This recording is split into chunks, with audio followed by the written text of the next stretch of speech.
and obviously if we don't need the full time, we will, let you off early, but so we had the conversation on Monday, and there's been a concerted effort to integrate and sort of synthesize the changes and suggestions that were recommended during that meeting. And also folks have had additional time to mull on the draft language.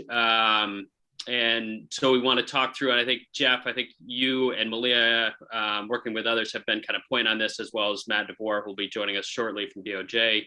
And I'm hoping that you're able to kind of walk through the red line version of the legislation for us with the changes, noting that where there aren't changes, the assumption is, based on last conversation and having not heard anything in between otherwise from you, that where there aren't changes, the language is acceptable.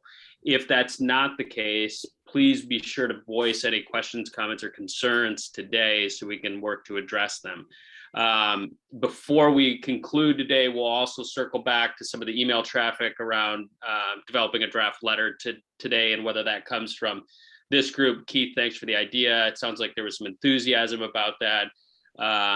And then whether you want that to come from this group, or whether there's a desire to move that, I can't remember who the question came from, but do we want to move that to the full advisory committee? So we'll be sure to touch on that before we conclude today. Any questions, comments before we get started here? Is the last meeting that I missed online to where I can go back and watch? It was recorded, and I think it should be posted already. If it's not, we can get you the link if it's not up yet, but it will be posted, available online. Okay, thanks. Thanks, Paul. Jeff? Peter, I'm going to go through the draft, but before we do, I'm going to surprise Malia here and just say it might be helpful, Malia, for you to set the context of what this document is relative to what's going in and where we are in this process leading to the advisory committee meeting. And, Yes. and in so doing, also, I assume the timeline as well, sort of. Yeah. Yeah, good. Sure. No, that's a great point. Thank you. So, as you know, we met, was it Tuesday, I think was our last meeting. So we had a draft LC from Ledge Council that essentially said, we took everything that you gave us. Here is what we've produced. Let's see how close we are. We all walked through that on Tuesday. I am super old school, so I took actual handwritten notes on what you all worked through. Jeff did the same electronically, and then Jeff and I sat together with Matt over the last few days to go through and take that draft and redline your suggestions, requests, edits, etc. into it. So what we're going to be walking through today is a review of all of the changes you were looking for. And once we get sign off on that, those will be submitted back to Ledge Council next week and will come out as the -1 amendment. So I'm going to leave that there and then also say today there is an updated version of the LC that is being submitted into the legislative process. For those of you who don't know, today at 5 p.m. is the deadline to have an LC dropped for the February session. So we have a slightly updated version of the LC that you all saw on Tuesday that is being submitted so that we just have a bill in the hopper. So we have a vehicle for February. The red lines and the edits that we're going through today are going to be resubmitted to Ledge Council next week and will come out as a -1 amendment, which will be incorporated into the draft the very first right away off session. So first day of session is a Tuesday this year. Somewhere between Tuesday and Thursday of that week will be when this bill moves out, and it will be with the edits that we're doing today, which will be a -1 amendment. I know that's probably kind of clunky and a lot for those of you who aren't on this track regularly, so please feel free to ask questions, but that's sort of the outline and the timeline. So there's an updated draft being submitted today. We will submit the edits we're discussing today on Wednesday as a -1 amendment, which we will get back right before February 1st. Did I thoroughly confuse everyone? That's as clean as I've ever heard it explained, Malia, so. I think we got it. All right. Thanks, Malia. So what we've got in front of us, and Peter, are you going to put it on the screen or how to? Oh, I was thinking you would, but I'm happy to do that. Just give me just a second while you get prepped up.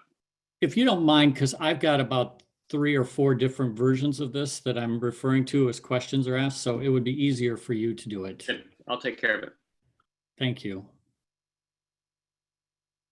You can continue to talk while I pull it up. So while Peter's putting it up, there was a question about the summary of the draft and that referring it specifically to the Administrative Procedures Act and that maybe was a red flag for some constituencies and not really necessary. So we have put in a note to Legislative Council just asking if that language, that particular bullet has to stay in or not. And we don't know the answer to that, but but we did make that even before we got to the changes to the sections. So we're going to start out at section 2.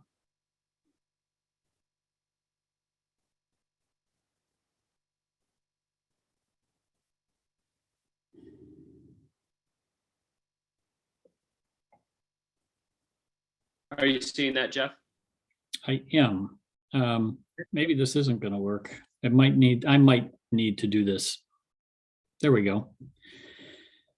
Section 2, there we inserted that being clear that the forest was publicly owned, and then did some cleanup language around being clear about the foundational documents, and there was a fair amount of discussion about that. And in so doing, we began to wrestle with how to address the OSU research forest proposal in the clearest possible way, so that we could then do an abbreviation of that later on in the bill and didn't have to come back to the full recitation every time.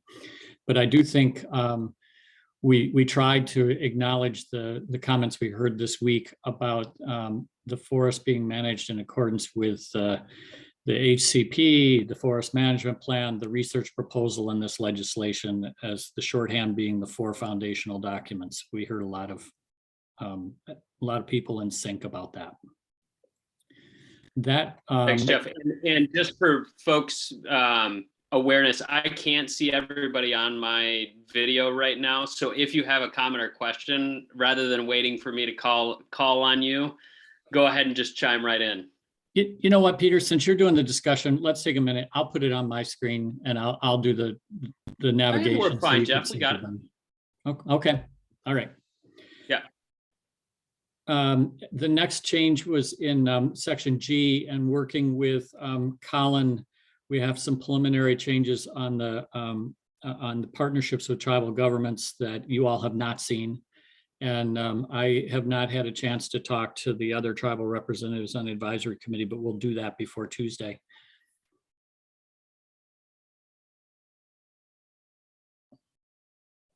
Okay. All right. And we're gonna Jeff, a quick note on grammar that I just noticed on section G. I think it should actually be provide rather than providing. okay. And Malia's gonna kind of keep track of things for us here on the version she's got. Jeff, do you want additional thoughts as we go, or do you want to come back to them? You want to just walk through all of your changes and then come back on sections, or do you want to get them as we go through each section? I'm agnostic about that. What do you want to do, Peter? Let's take them as they come. I'd rather not come back. Okay, so we do have some comments on concrete as section. possible. Okay, we have some comments on section 2 when you get to the end of section 2 on your stuff. That is the end of section 2. That was the action. Yep. Okay. One thing that we talked about with you yesterday, Jeff, is we appreciate the publicly owned is great that we added that. We also do think somewhere to say it should be clear that the forest, the authority is a state agency. I know there's some, we went around on that, but I think to make it clear that it is a state agency would be helpful. Section 2.3c, we were sort of confused by the practice of the forest language there, and what that actually means.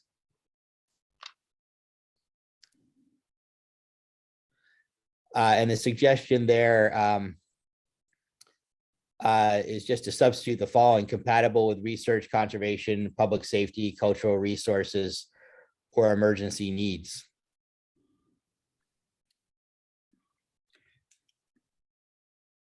I don't have a response to that, Bob, because I don't know where the language practice of the forest came from at this point with all the iterations, whether it was a legislative council drafting or it was something that was on someone else's list to put in. So So I think that that's supposed to read purposes and practices of the forest. I think it's just a typo that is Okay. supposed to say scientific and conservation purposes and practices.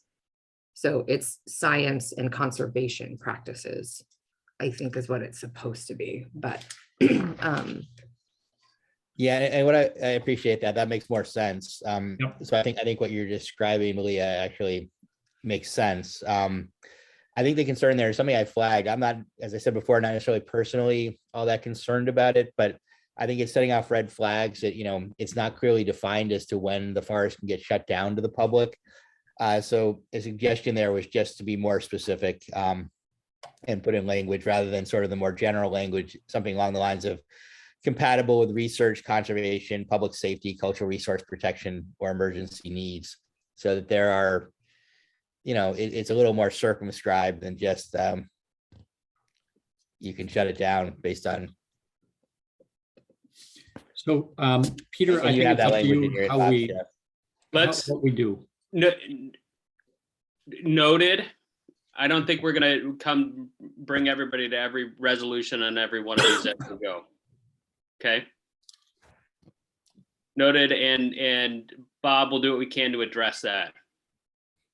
I think we Yeah, I'd understand like the to- intent is understood. And I'd like to hear from OSU on part of that too, and it doesn't have to be right now, but if OSU had marked that as something you need to think about in the context of the language.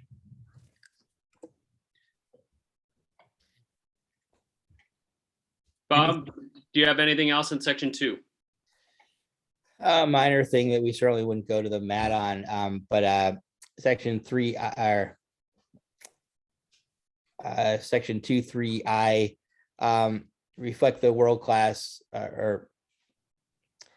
it talks about local, state, and statewide. Folks thought it might be helpful to add something about, this describes to be a world-class forest. So folks thought it was sort of inconsistent to just focus on local and statewide. I'm not sure that's all that big of a deal, but you may want to add in something local, statewide, and global, or something like that. Okay. Mark, what are we missing here?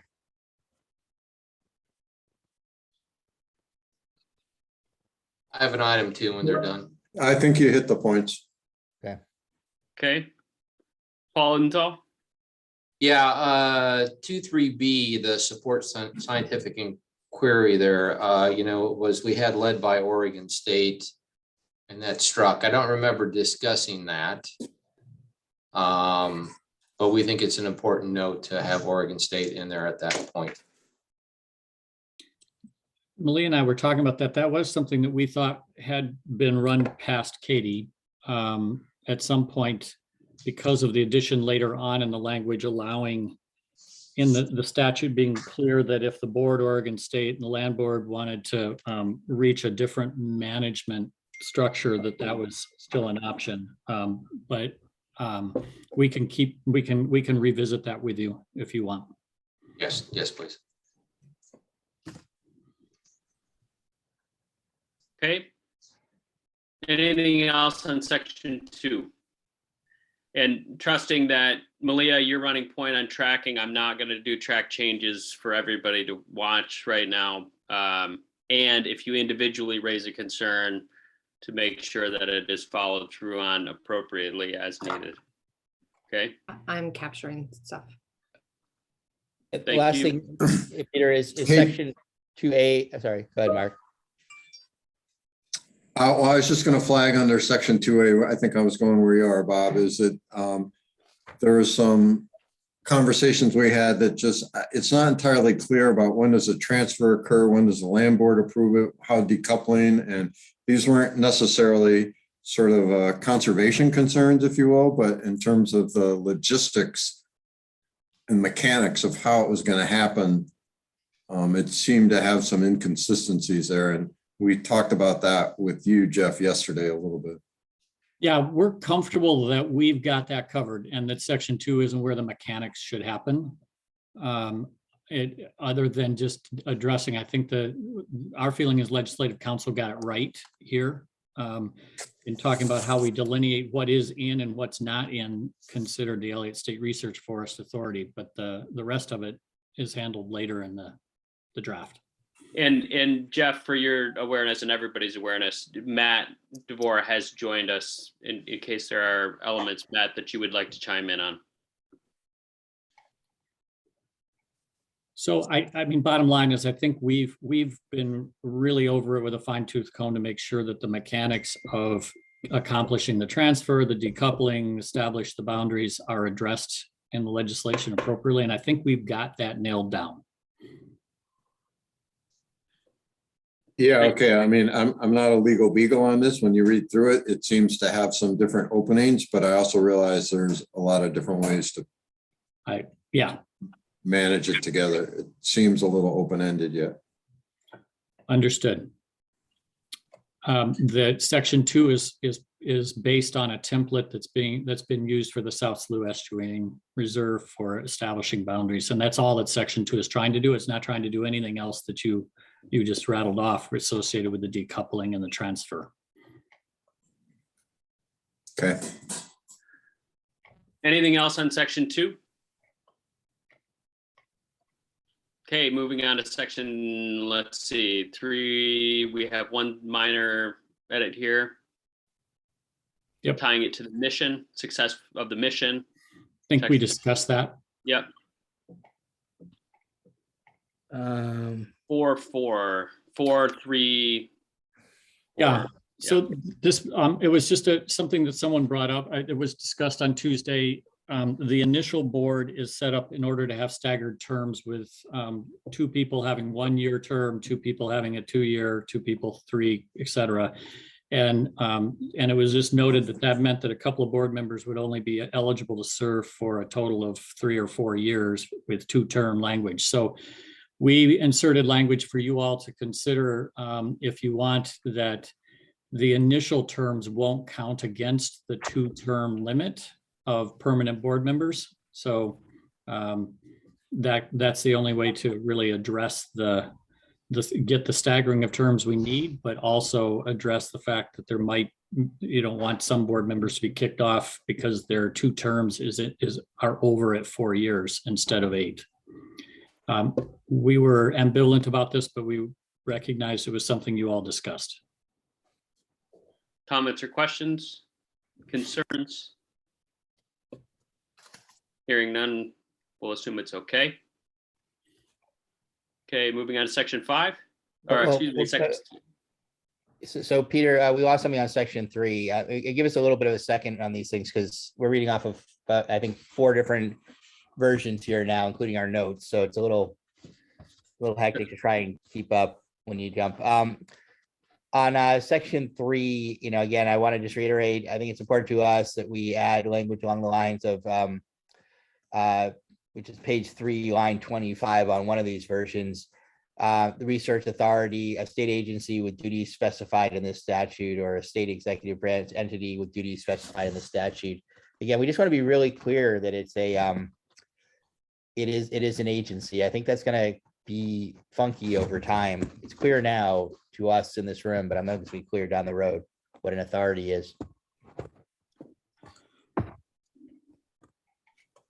And you had raised that also, Bob, earlier. Does it need to be specified, in your opinion, in multiple locations, or if we can, I'm not saying what the choice will be about this, but if It doesn't, no, once is enough. once somewhere legislation Figure out where it goes, and then Jeff, and I think you have our suggested language. Did you get that email, by the way?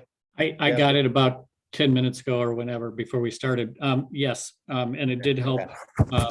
Malia and I will raise it with legislative council, and it'll be, they're going to be the form people on this one. And so we're happy to raise it, Bob. Okay. Again, you know, we've gone through all of what's problematic about saying the authority is a state agency, and what that begins to, the spin outs that begin to happen from that.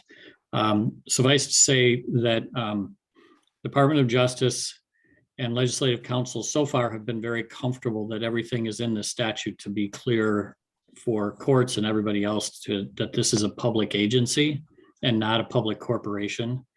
But I understand your continuing concern. Okay, thanks. You know, I have a very distinct memory that we weren't going to create a new state agency. And that seems to have gotten thrown away. Yeah, I thought the idea wasn't to create another. I think, Paul, we've been on a track since the beginning of the legislation development of not having the Elliott subsumed into an existing state agency, but having it be a public entity. And as a public entity, subject to the same kind of expectations that are in place for other public agencies, in terms of transparency, accessibility, so on. Right to third-party action. Yes. Yeah, well, that seems to be, it seems to be where we're going. I think we've made some of the call outs that you and I talked about a long time ago around how to address APA concerns you had, but we can talk more in the context of where we are today. But I encourage you to, where you've got concerns, raise them. That's great. And noted that APA will come up in section, I believe, 13.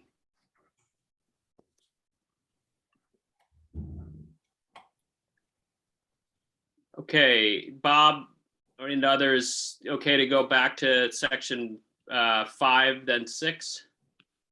Yeah, we don't have anything again until 6. One thing, Peter, I think in section 4,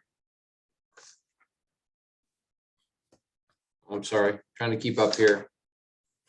Nope, sorry, section 6, sorry, getting them mixed up. I'll wait. All right. No, we're on to 6. So let's, okay. why don't you start? Okay, I think it's just a language issue. Section 6, little g paragraph. But there's a comment there next to it as well, in the highlight there.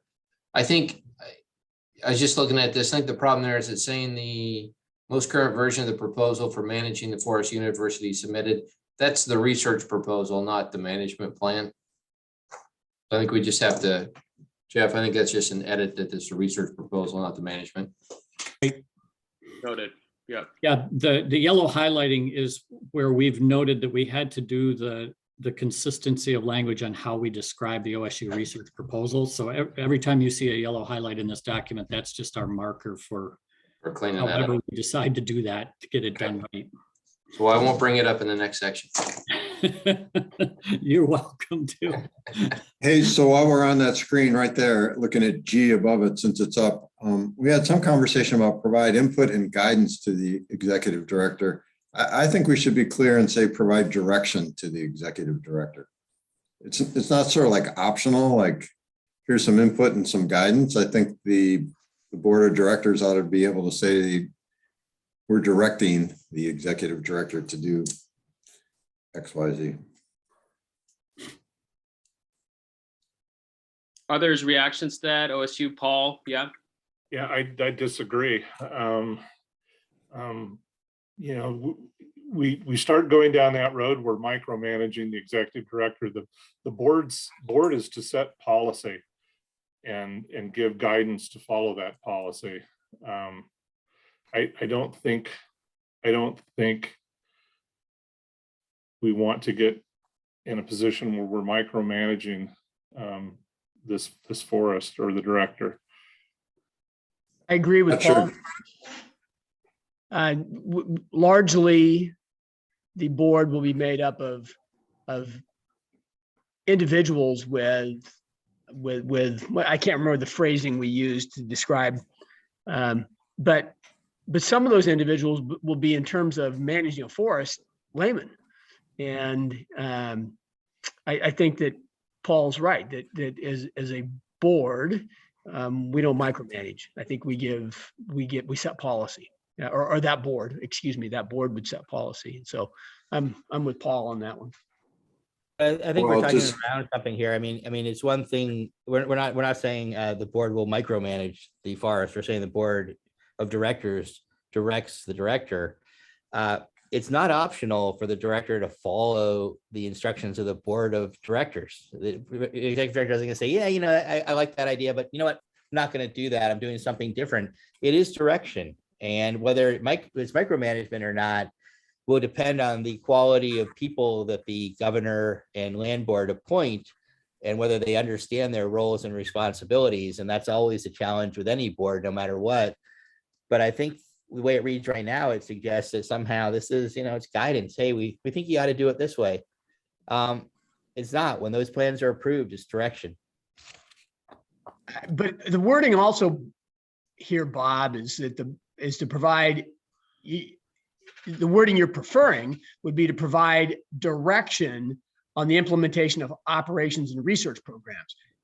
The board isn't to direct research programs. And I think that then the language you're suggesting indicates that that is within the board's purview and to direct research. And I don't believe that's what the board's.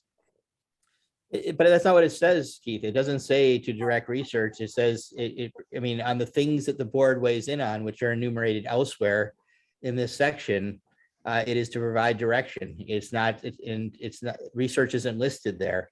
What's listed there are things like the HCP, the FMP, the annual operations plans, and things like that. And those are approved by the board. You know, it's not ambiguous elsewhere that those things are approved by the board. And so I think the responsibility here is direction, not the executive director should not have the option to not follow the direction of the board. You know, that's otherwise the board is kind of a ceremonial position. It's not an advisory board. It is a board of directors. In this, I'm not going to weigh in on the right solution here. I just want to provide additional context. If I recall, there's also provisions within this about hiring and firing of the executive director, et cetera, from the board.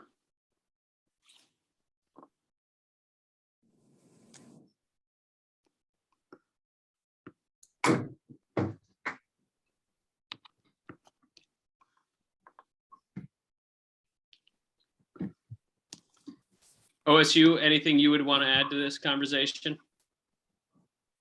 Yeah, I'll just say, I mean, I think I'm okay with it either way on this as well. I mean, I think we've got, you know, there's other paragraphs in here that, you know, talk about overseeing the operational and fiscal integrity. So I don't know that I think the direction piece is covered in here other places. But frankly, at the end of the day, whether it's provide input and guidance or direction, I think provides the same end result in this document.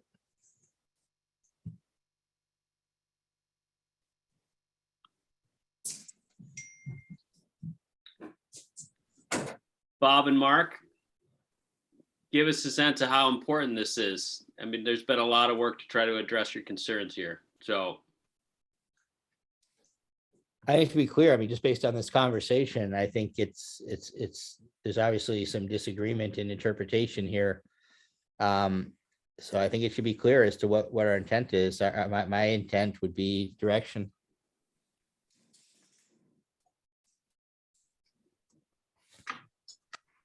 My intent is to not have the board micromanage operations, right? And so I want to be careful with there. That's not what the board ought to do, or any board. And so that was why I raised my voice here. I will defer to Paul and OSU here, and I think that I can do that without reservation. I mean, because if Paul's comfortable with that, if OSU's comfortable with that, then I'll fall back. But again, good boards don't micromanage, and I want to make sure that that somehow we understand that, or that any future board down the line understands that. So, Paul, or I mean, excuse me, Bob, does that resonate for you?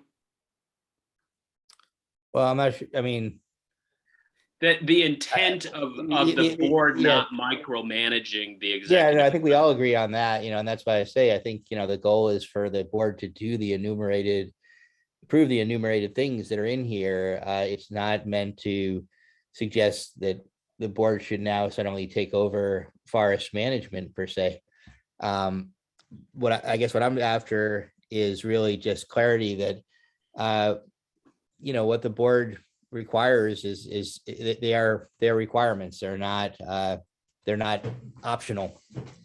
And if the board is micromanaging, that is a problem, and that needs to be rectified. Obviously, the executive director is going to have to do some board management. That's part of the next executive director's role. And if it does get into the weeds in ways that are problematic, then it becomes a land board issue. The appointment process is problematic. Oh, go ahead, Jeff. I'll weigh in. Oh, sorry. I prefer the language the way it's currently written. And the reason is when I'm reading that, it seems clear to me that it's focused only on implementation, guidance on implementation. And I think it's more appropriate to have it worded as guidance rather than direction.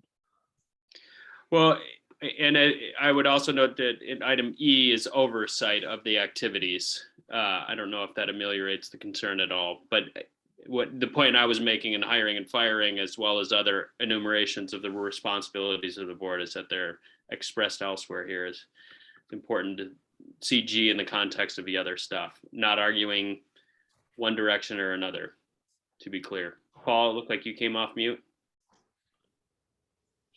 Maybe not, sorry. I guess I hear what everybody's saying, and in some ways, maybe it doesn't matter. But in other ways, I feel like it's just clarity. It's not the board supervises the executive director. That's the relationship there. And so I think input and guidance is a little soft. And is that not expressed? I guess what I'm trying to understand is that not expressed elsewhere in this? I'm just, there's a lot of moving parts. We're focused on G, but it is a subsection of a variety of enumerations of the responsibilities of the board.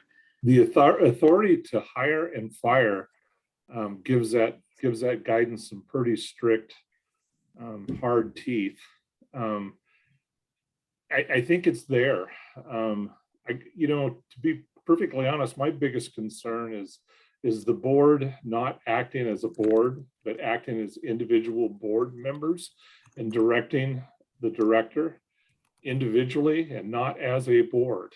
That is probably my biggest concern that I've seen with most organizations. That could be a problem either way, regardless of the language there. Yeah, I think the ability is there, like has been pointed out. The ability to hire and fire gives that guidance some pretty good teeth. Well, here's what I'd say.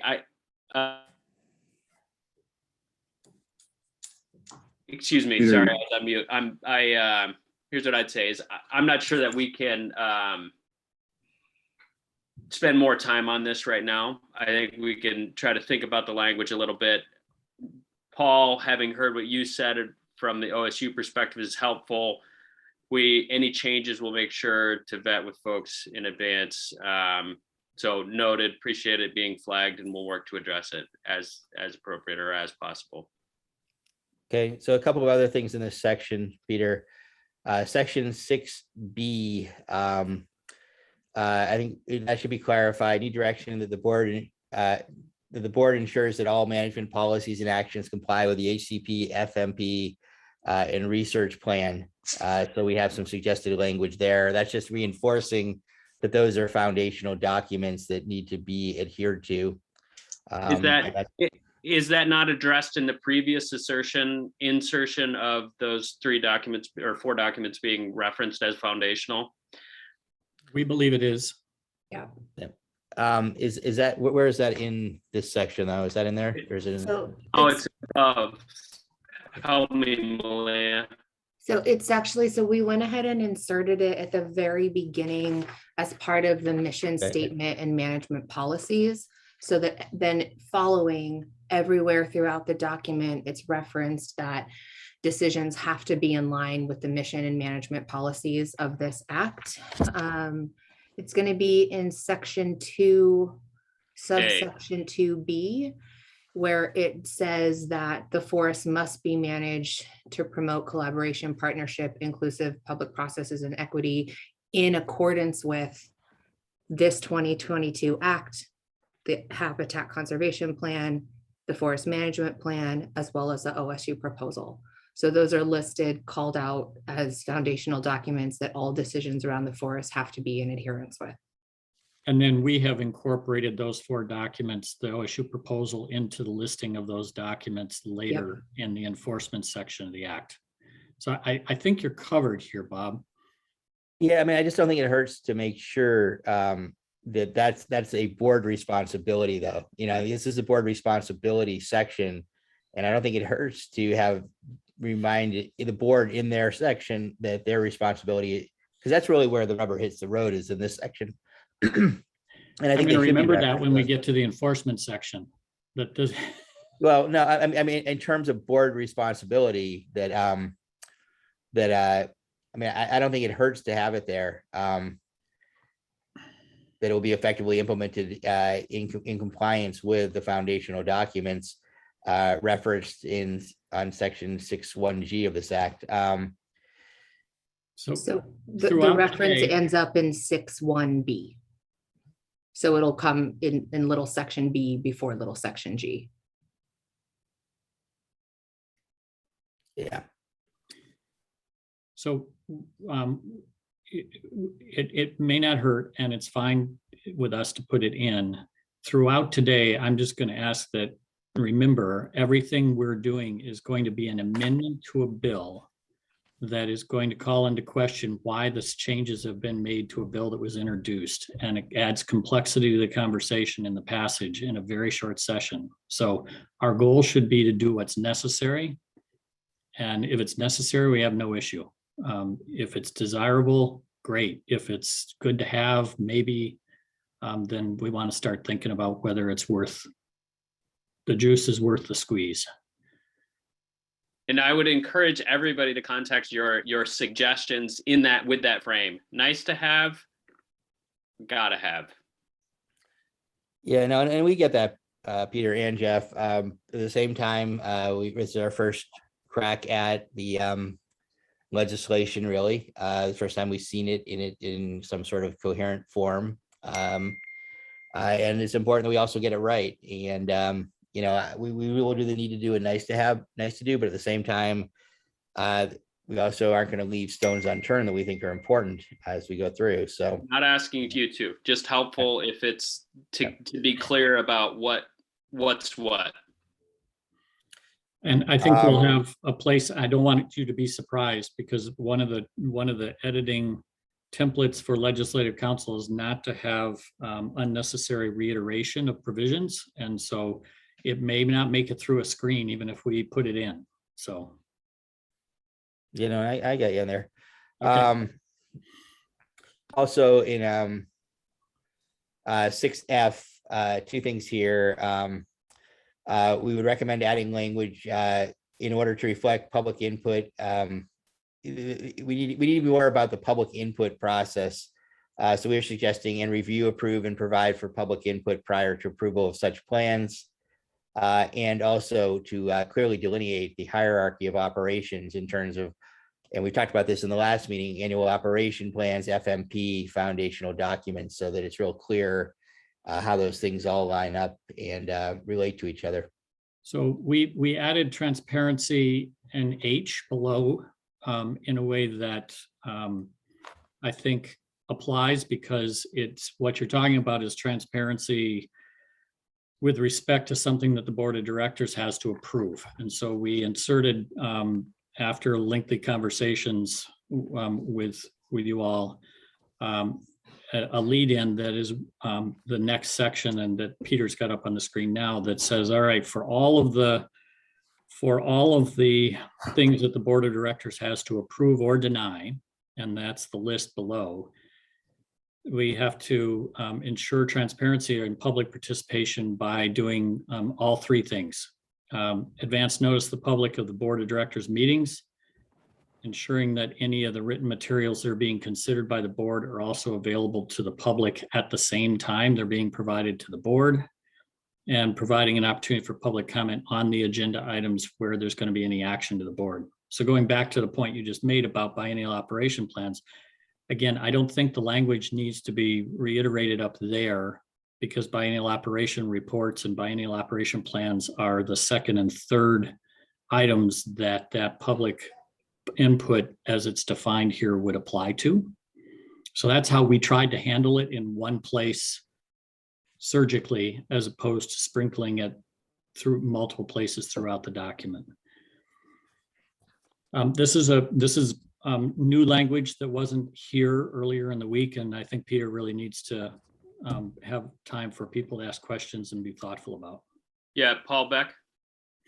How do you do that? How do you ensure that written materials are being considered by the board or made available to the public at the same time? I mean, you can email it to the board. How do you ensure that those documents are? You post them. You have a website for the agency and you post them on the website. I've run one agency and been involved heavily in another, and we've talked about what the land board does. This is basically what happens with public agencies today. I'm not trying to shut you down, Paul, but it's a pretty mechanical thing at this point and it's actually stuff that is in large part already required, whether we had it here in this statute or not, by public meetings laws and public documents. Yeah, I just think that language of ensuring that those materials, I mean, that goes beyond posting it on a website in my mind.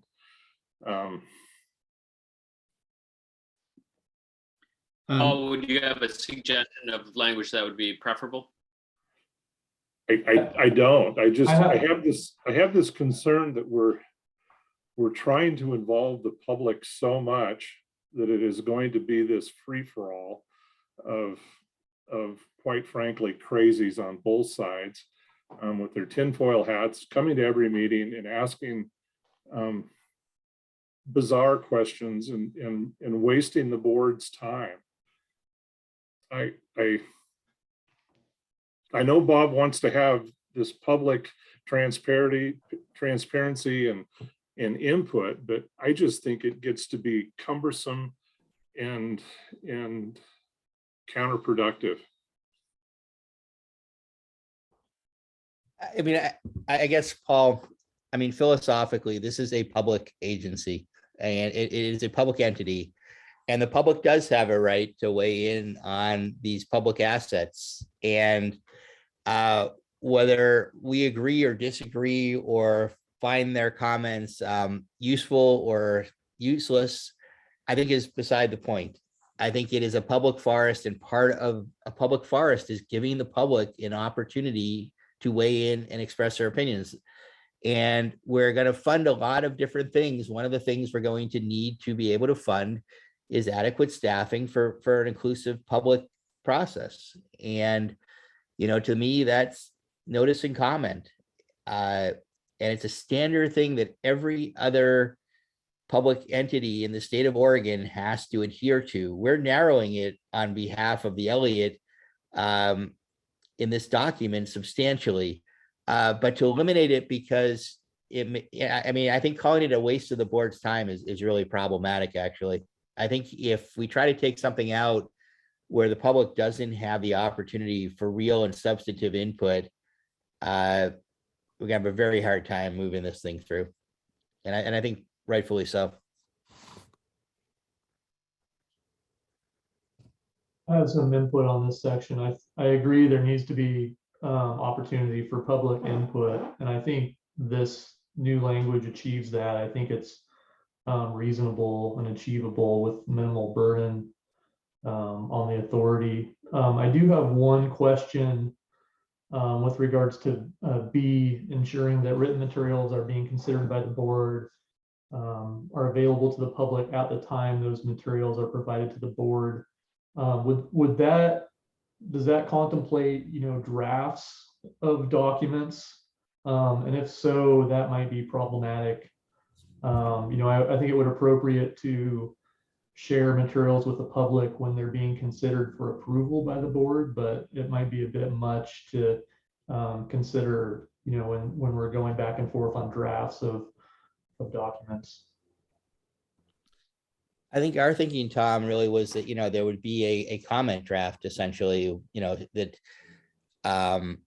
there would be an opportunity for notice and comment, and I would say written and oral comments. So an opportunity for the public to read, absorb, and get their comments in. And that's also the early warning system, I think, for where there may be inconsistencies. It's an opportunity for the public to say, whatever, the operational plan doesn't meet the foundational documents in this way, and gives the board an opportunity to consider that and head it off one way or another. And that also creates a record that if there is a legal challenge, that these things were raised, considered, and addressed. And we did spend a lot of time on this from back when it was still in OSU's purview. We spent a lot of time talking through what this was going to look like and sort of the timing, and trying to arrange it actually in a way that precluded, that made it early enough that it wouldn't interfere with actual operations, that if there were objections that we could address those quickly and work through them. So something else to think about here. The board may have to massage that a little bit, but I think we've lost that element as well, unfortunately. Yeah, I think our intent was to provide in the statute some basic pillars that the board would then work with to establish the expectations, but not to establish it with such certainty that if there was an emergency meeting called by the board, it couldn't happen for a certain number of days because there is a posting requirement or something like that. We can look at the language around Colin's comment, and we'll talk to DOJ about that. Drafts are public documents anyway, but we don't want to imply that there can't be any communication with the board without posting it on the internet. I understand that. Maybe just modify at the same time, tweak that a little bit to, with adequate time for public review and comment. Well, Yeah, I like that too. At the same time is first of all, it's difficult to do to be exactly at the same time in a timely fashion. Something that Colin suggested there, that maybe I'm hung up on those particular words too much, but okay. I'm not intending to create a route to delay. Just, you get it. Yeah, I'm with you on that, Keith. I don't think getting into the exact same moment the board gets it is the board usually. that to me isn't the critical factor. The critical factor is that the public has enough time to actually read it, look at it, talk about it a little bit, and get comments in, whether they're written or oral. Jeff, are you thinking just oral here though, or written and oral? I think that's the board's to decide. We don't specify. I mean, I guess we say written, but we also talk about opportunity for public comment. So I guess we have implied here, or maybe not even implied, that there's the opportunity to submit. You could submit something in writing before the board meeting if you wanted to. I mean, there's nothing to preclude that, and there's nothing that says it has to happen. But there certainly is the opportunity for oral comment on agenda items. Okay. Yeah, I just want to make sure that written is in there, because I think that's where the substantive comments actually more come in. We all know that the oral comments are often 2 minutes you get are often more performance art than substance. So I think it's the written comments that are really interesting typically. Okay, let's not wanting to forestall the conversation here. It's an important topic, but I also want to make sure there are some other important topics we need to get to. So let's appreciate the conversation, work to integrate any suggestions here. If you've got major heartburn, let us know. And all right, so last thing on 6 then was 6H, and Jeff, we talked to you about yesterday about that double yes clarification. Have you got that in here yet? Yes, it is in here. It's just not there. Well, perhaps it is there. Malia, help me out. Oh yes, we did NH. So you're talking about the public consideration, right? Yeah, the question came up around whether or not on the 3 important documents, amendments to the forest management plan, amendment to the HCP, or amendments to the OSU proposal, whether or not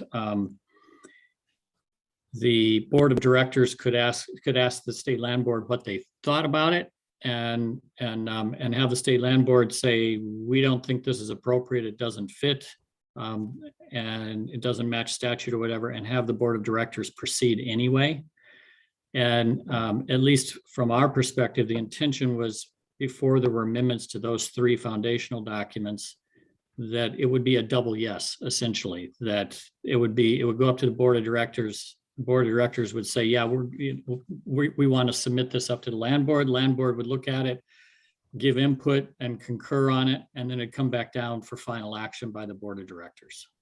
And so we tried to adjust language here, and you'll see in F, after receiving input and concurrence from the state land board.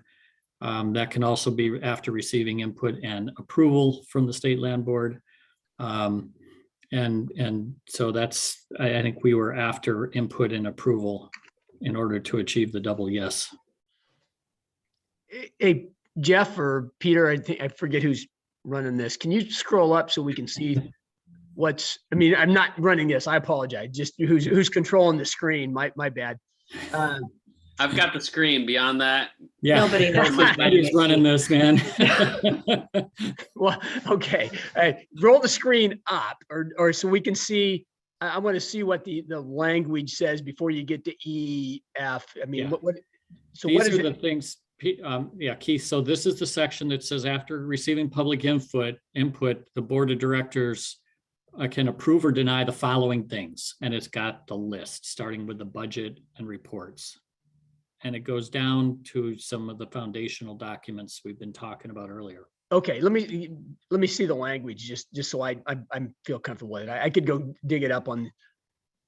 I just want to look at it and keep going.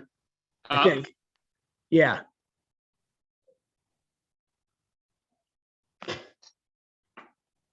Or maybe is that all in 5 or 6 we were just at? Yeah, I think it's right there in the blue. I think this is the language you're looking for. After. Oh, consideration- okay, thanks. Right After here. consideration, of public input is set forth the above approve or deny annual budgets, recreation plans. I got it. Okay, all right.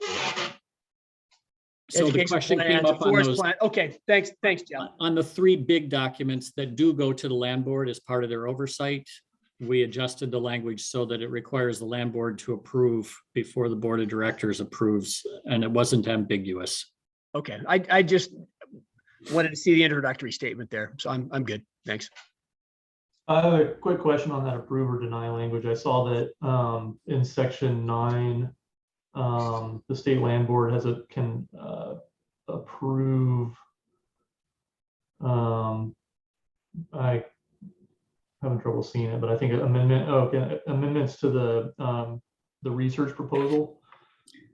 Is that strictly with the land board, or does the Elliott Authority have any approval over amendments? So this is something we wanted to discuss because Okay. it came out of the conversation we had Tuesday. We started talking about the foundational documents, and one of them is the OSU proposal, and the notion that is that proposal a static document that never changes, or if the research plan that was adopted and finalized in 2001, if that ever gets amended and the university comes in and says, we want a research plan that looks like this, since the statute is all tied to accomplishing the research objectives, if there's going to be a change in that research plan, what's the procedure for everybody knowing that that's changing, and how does that happen? So the language in this red line version, in addition to changes to the forest management plan, changes to the HCP, added if there are changes to the research plan, then it'll go up to the board of directors and it'll go up to the state land board, and everybody from the university all the way through the system will have seen it and will know it's happening and will have agreed. We haven't had any discussion about that really in this context with this group. And so that's an important thing that frankly, I haven't had a direct conversation with Paul and the university about it. But Malia and I made these additions based on the conversation we all had on Tuesday. Okay. Yeah. So maybe the starting point here is to ask OSU if what you think of if you were to decide to change the research plan in 10 years, how you would see that happening in the context of this process, if what I just described sounds like what you would expect.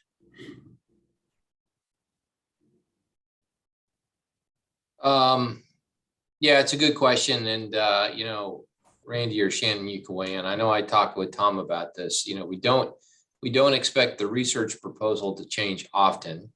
And I think in here, though, we do need a mechanism for doing that, as well as a foundational document. So, I mean, I think there should be a notation in here that research proposal change would start with the university, right? That it's not generated by the board or someone else, it's OSU's, and then it would go to the board and then to the state land board if that's a desire as well. I don't know, the wording in here seems a little strange, where it says after receiving input and concurrence from the state land board.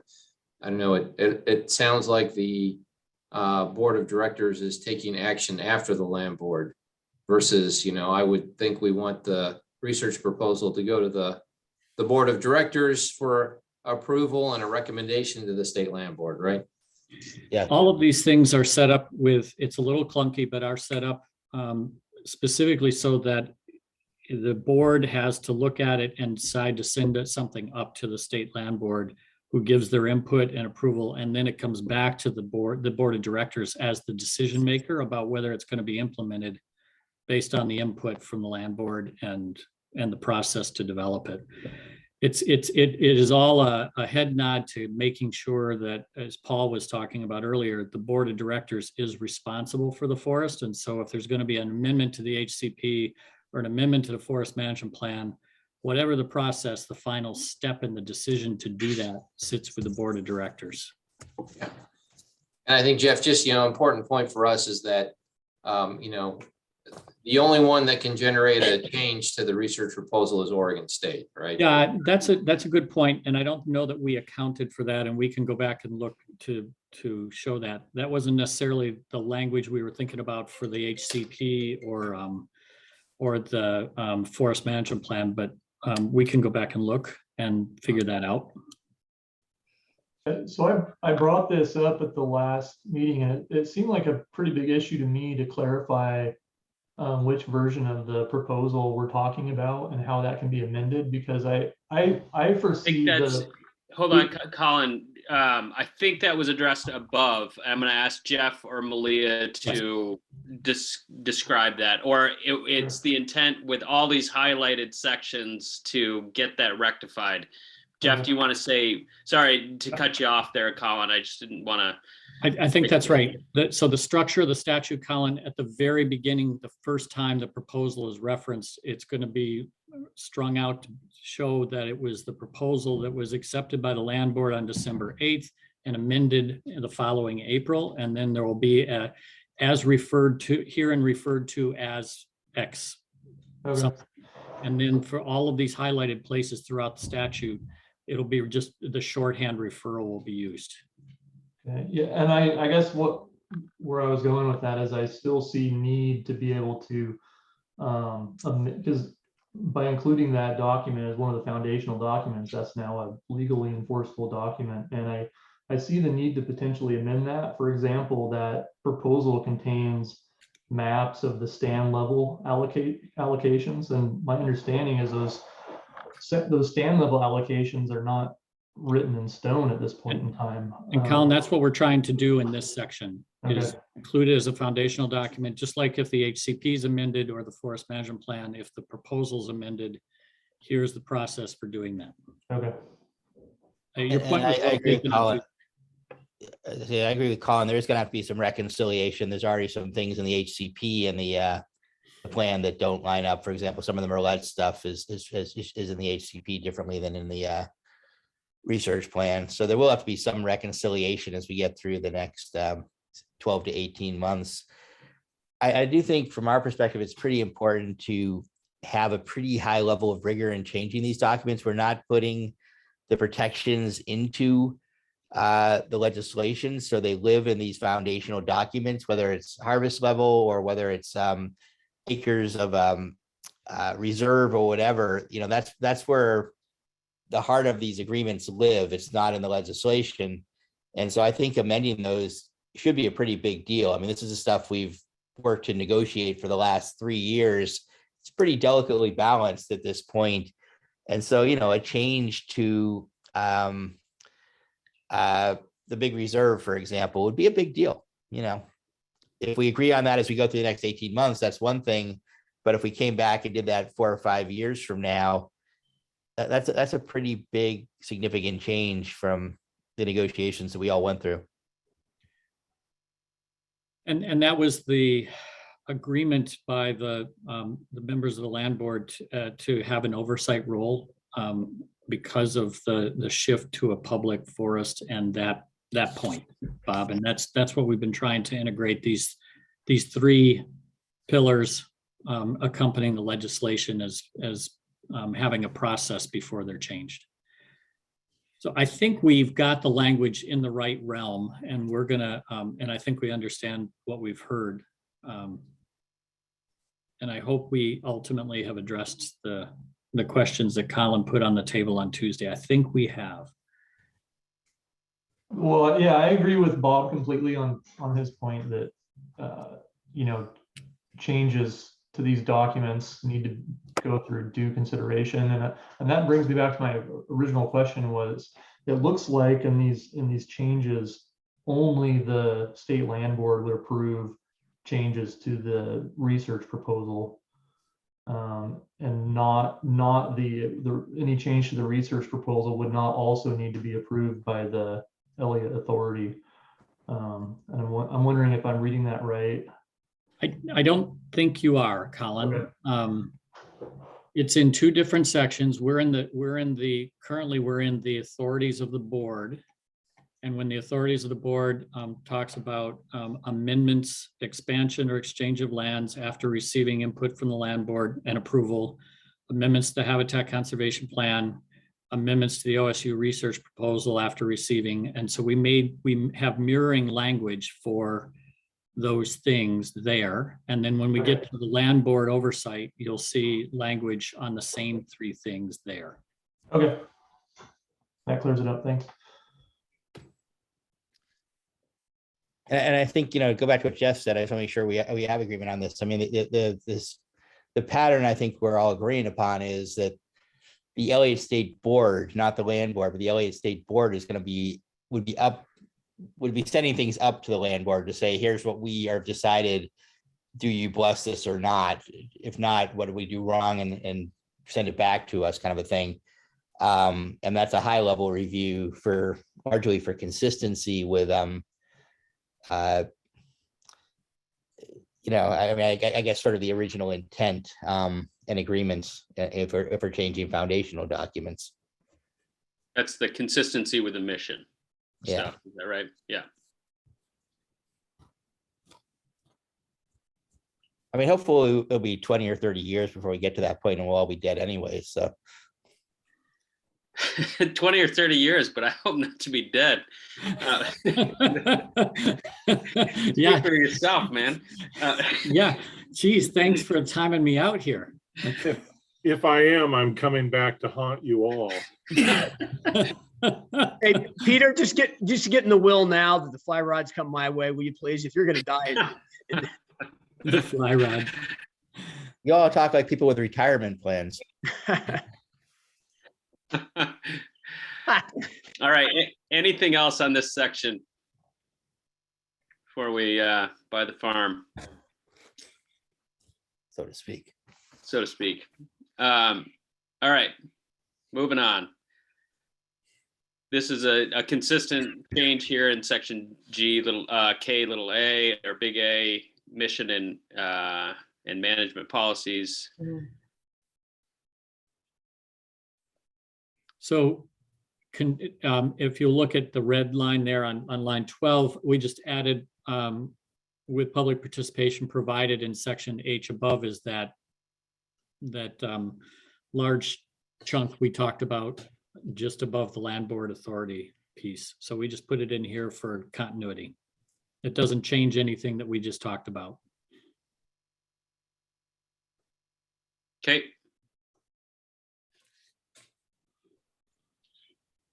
Again, the rest remains unchanged. If you have outstanding questions, please let us know. So here's where, for consistency's sake, we put the amendments to the OSU research proposal. And I think here, Paul, is where we would want to put in language saying originated by OSU and proposed by the board of directors. It goes up to the land board. Good. Because Thanks. it's a research proposal. Yeah. Great. And Mulia, you're tracking that?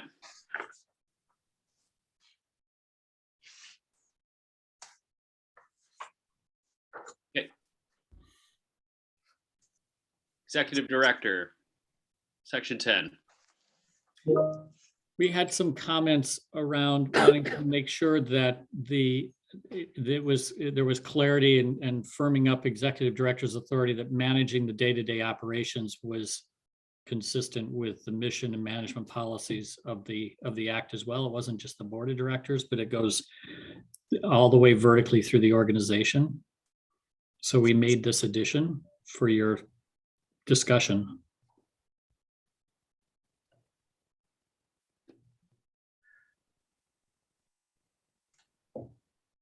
Okay. Any comments or concerns? Everybody's got to be acting. Sorry. I like No, it. please go ahead. I like it. I just want to make sure that in saying that, so by reference, we're capturing the HCP and all of that stuff. Okay. We inserted those foundational documents into section 2. So any Yeah, reference. no, I got that. I just want to make I just want to make sure that my understanding was that would capture that. Okay, good. And I think just in conversation, I didn't talk to Dean DeLuca about this specifically, but in talking with him, I mean, I think this also addresses some of the continuing desire of the university to make sure that research mission is there vertically in the organization at all times. So.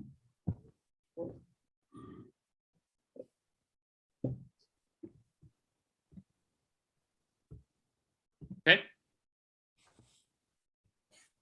Anything else? Otherwise, I'm scrolling down. He had a question about section 10, subsection 3, which I think we should address really quickly. So, Peter, if you can go to section 10, subsection 3, that says that the authority will collaborate with Oregon State University or the entity contracted. And that is language in there just to allow for into perpetuity any changes that may come 50, 70 years down the road. And there's language somewhere else in the bill that says that if there's going to be a change with a contract with Oregon State University, it's at the agreement of the board, the university, and I believe a land board in there as well. Jeff, is that correct? Yeah. That's my recollection. Yeah. So we're just trying to leave a mechanism so that if things do evolve and change into the future, the expectation is clearly that this is a partnership with Oregon State University, but because we're actually putting this in statute, we just need to be able to have an opportunity there. And I think, Paul, this goes back to my response to your comment earlier about led by Oregon State University and whether or not we have the consistency if that phrase was not struck. And I think that's the conversation we had with Katie about if the change in the contract happens because all three entities agree, then it's not necessarily going to follow that OSU would stay in the lead with the research. It could be the case, but it's not necessarily the case that you all would want to. And so we don't want to have to do an amendment of the statute at that point in order to make the change that everybody's agreed they want to make 50 years down the road or whatever. And we can still talk about it, but I think that's the genesis of that phrase that was struck that you asked a question about. Okay, I'll discuss that with Katie. Yeah, great. Okay. Continuing to move down. Section 11, I believe.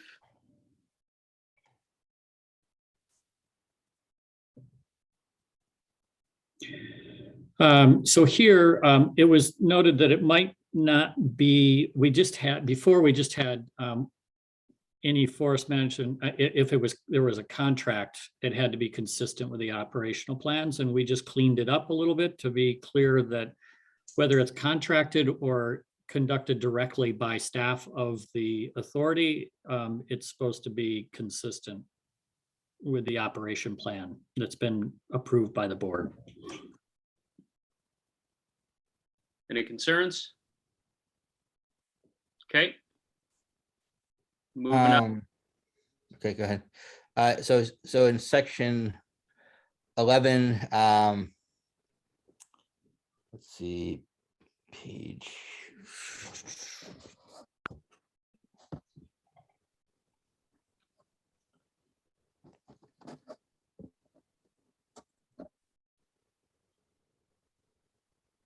We suggested adding through the board of directors and the executive director of the Elliott State Forest, the authority may. Sorry, Bob, can you share where you're at? It would be on the original page 9, line 19 in section 11. I don't know that my line 19 lines up with your line 19. In section 1, through the board of directors and the director of the Elliott State Forest Research Authority, the authority may. Yep.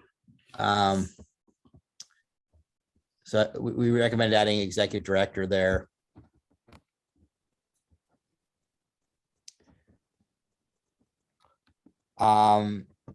Where, Bob, on that? Where do you add executive director? In the beginning section. At the beginning intro to section 11:1. Yeah, this was worrisome to us because it creates ambiguity around ultimate responsibility for oversight of management, which is little b, which is something that in all conversations we've heard from you, you want sitting with the board of directors to be ultimately responsible for oversight. And we did not include that. I know it was suggested, Bob, but we didn't include it because of the ambiguity, putting the executive director in that very first place creates on that question of who's ultimately responsible for overseeing the forest. I know that wasn't the reason you wanted it there, but that was why we did not follow through on that suggestion. In there. And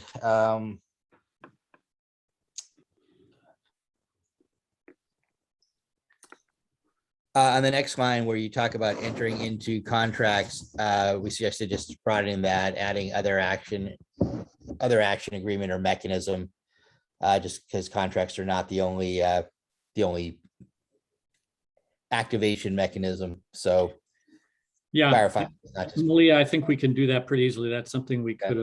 could have caught. Sorry, can you just say again, and other? or other action agreement or mechanism, ... It's the language we were working with Matt this morning up above on the whether by contract or direct action. Yeah, okay, got it.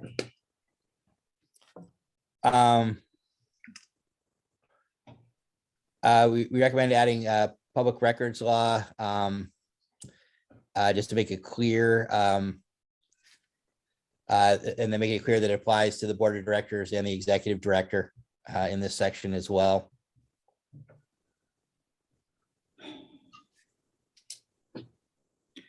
And the concern here is just that clarifying what the word quote authority covers, that it covers the board and the executive director. It doesn't just cover the board, so that, you know, the public records law does apply to the board and the executive director.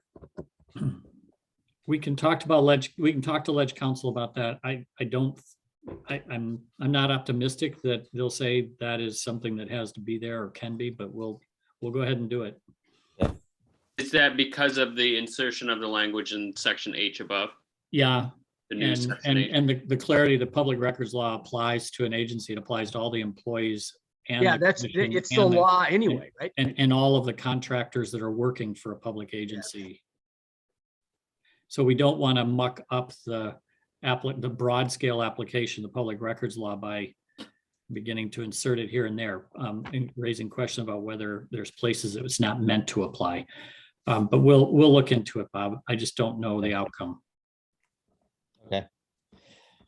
And I also do see that. I mean, I think I recognize that there's a challenge once you start enumerating specifics where you've got broad coverage, you can actually limit yourself rather than expand. All right, we're good on section 11. Anyone else? Okay, section 12.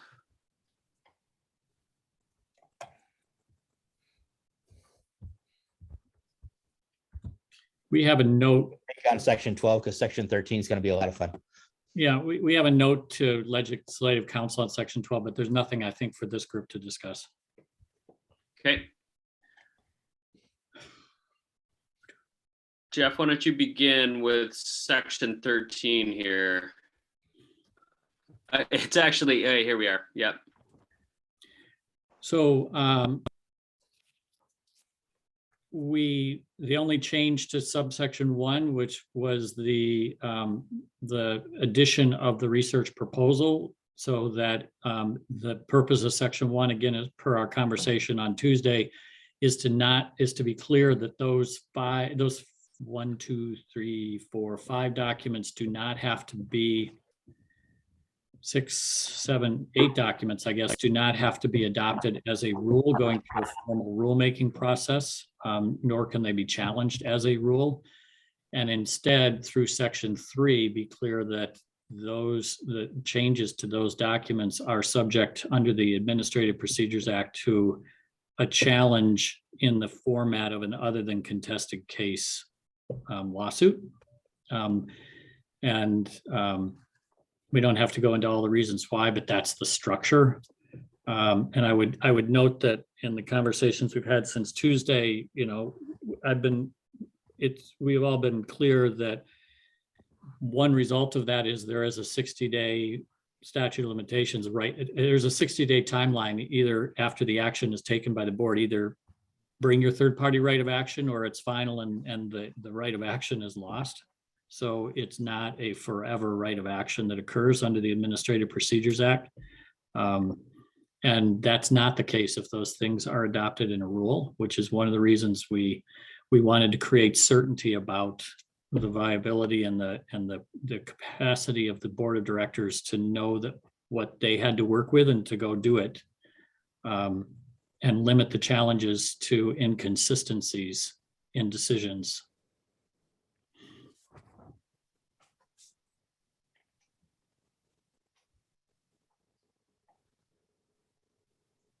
Any questions, comments on that particular element? Okay.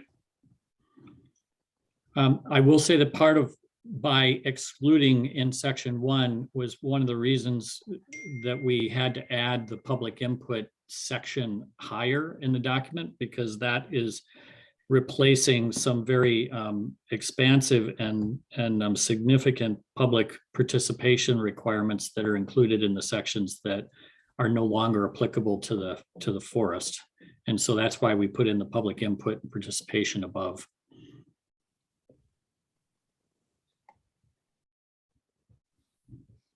You can scroll down as far as I'm concerned, Peter. You'll see we highlighted here the OSU plan again, so we're going to take care of that language. We added, there was a deletion here that's not in red line version, Malia.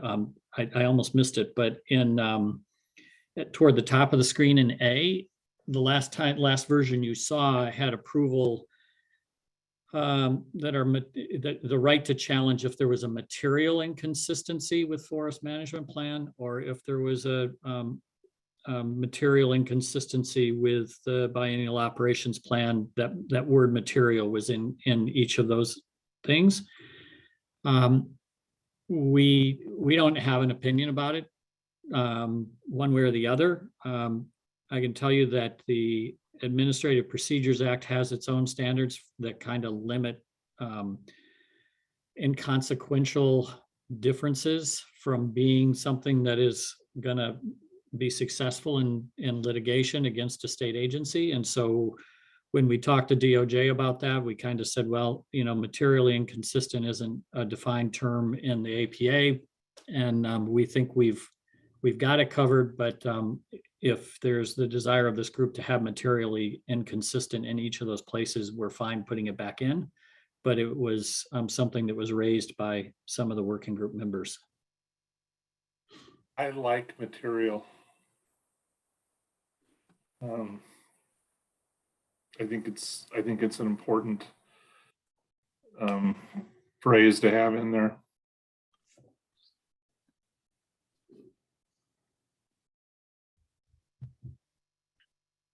Matt, at our last meeting, I think you talked about the difference between materially inconsistent and inconsistent. And do you mind repeating your description of how they were maybe not materially different? Well, to go back to what Jeff was saying, the APA and our statutes don't define materially inconsistent. So it would be looking at dictionary definitions and what the legislative intent is.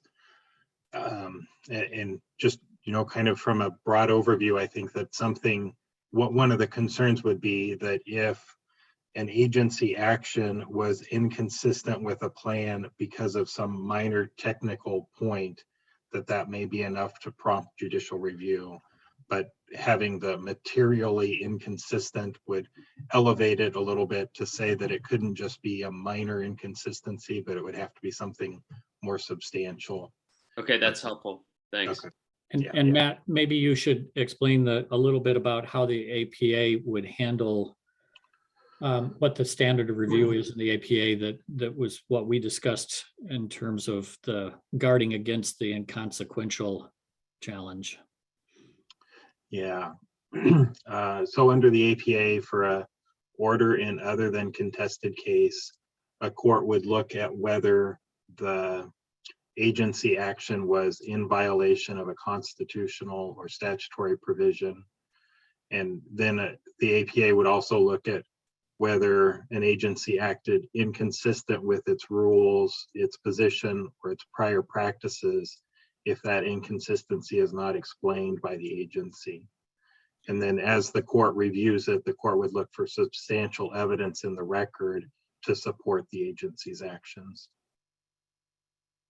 Is that getting to what you were looking for? Yeah, so the essence is in a challenge, if there's an amendment to a biennial or an amendment to the forest management plan, the court would look for substantial evidence that the agency had a basis for doing that and the rationale for doing it. And that would be the standard for whether the third party right of action would prevail or not. Did I get that right? Yeah, that sounds right.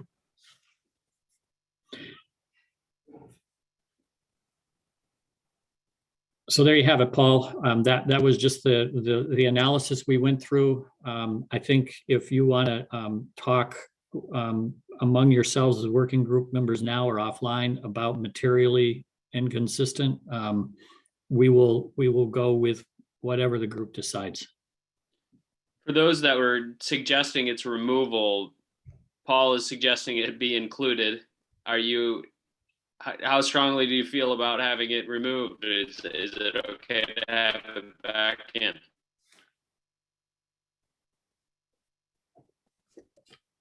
You want to take it, Mark? You want me to take it? I think it's nice to have it removed, but I think Matt kind of reflected on it, that it's probably poorly defined one way or another. And I guess I don't feel that strongly about it. I don't think that's going to be a make or break thing. I don't know if that's what you were thinking about, but. No, I mean, I think based on the conversation we had yesterday with our lawyers, they thought it was pretty important that it come out, that it's not a legally defined term that will wind up at the Supreme Court on the first case defining it. You know, that the APA has pretty good provisions for dealing with frivolous cases or insubstantial cases. You already have that language in the APA, so adding verbiage that doesn't have any definition to it is problematic. And you know, again, the state already provides a pretty good protection against inconsequential challenges. Then why not? Because we've added belts and suspenders elsewhere, why don't we add that protection against the frivolous? I mean, the definition is, I mean, just looking it up, it's substantially or considerably. It's if there's an important inconsistency, I think it's critical that we limit the frivolous. And if we can do this just a little bit by adding that word, I think that's a good thing. Yeah, I think it's already there. And I look at it from the perspective of, I think that'll be the first argument that the defense makes in a case will be, this isn't substantial. And I don't think it'll matter what the case is. And I think we'll have to litigate out what is substantial at that point. So, you know, I think we're creating new terminology that we hadn't discussed previously. It wasn't part of the discussions we've done before. It came in from Ledge Counsel. And, you know, so it's sort of come out of the blue at this point. And our feeling was that, you know, what the state has is adequate.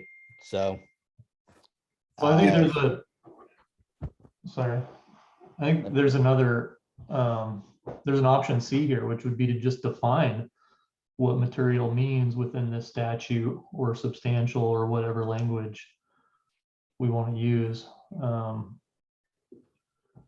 mean, for me, I can see, you know, I see the issue with using a term that's not defined. I also like the idea of qualifying inconsistent, that it's not, you know, it's something that has an actual difference in the management on the ground.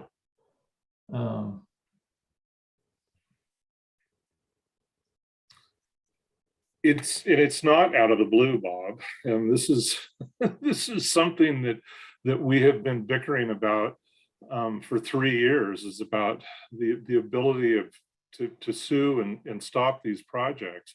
I've been making this point over and over and over again, that if there's going to be a lawsuit, that it needs to be over something important. I mean, I think importance is in the eye of the beholder. So this, go ahead, finish your thought, Bob, and then go ahead, Peter. I guess my inclination is I don't think that we're going to resolve this right now. Let's put a pin in this one for the moment. I think the two of you probably need to, maybe with some assistance, work through this one. But yeah, we got miles to travel yet. Yeah, I don't think we have too many more miles to travel, because we get into this is sort of the end of the substance of this thing, but I'm fine to move on. Okay.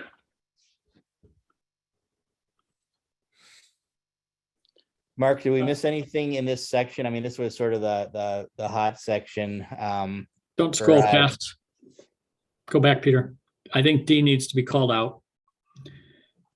So this is the final cause of action that's available to challenge a third-party right of to challenge an action on the forest. And so the others have been board actions related to changing documents. The last one is the right of challenge of any action or entry into a contract for operations on the basis that the action or the contract is inconsistent with the biennial operation plan. So we talked earlier about the cascading things, that the forest management plan has to be consistent with legislation, and the proposal and the biennial operation plan has to be consistent with the forest management plan. The implementation on the ground has to be consistent with the biennial operation plan. And so I just wanted to make sure that we go back to that and we're clear about what the right of action is around. Jeff, can you do that one more time, please? I apologize. No, that's okay.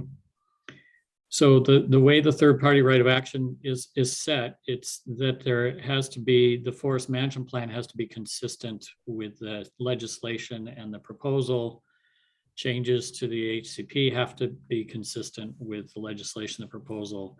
Biennial operation plans have to be consistent with the forest management plan. And then this last one where we're centered now is that actions or contracts to undertake forest operations have to be consistent with the biennial operation plan. So each stands on the other. And the third party right of action is built around whether there's an inconsistency or a material inconsistency with what that action has to be consistent with. So this is where it all hits the ground in terms of operation on the forest, contract for harvest or whatever.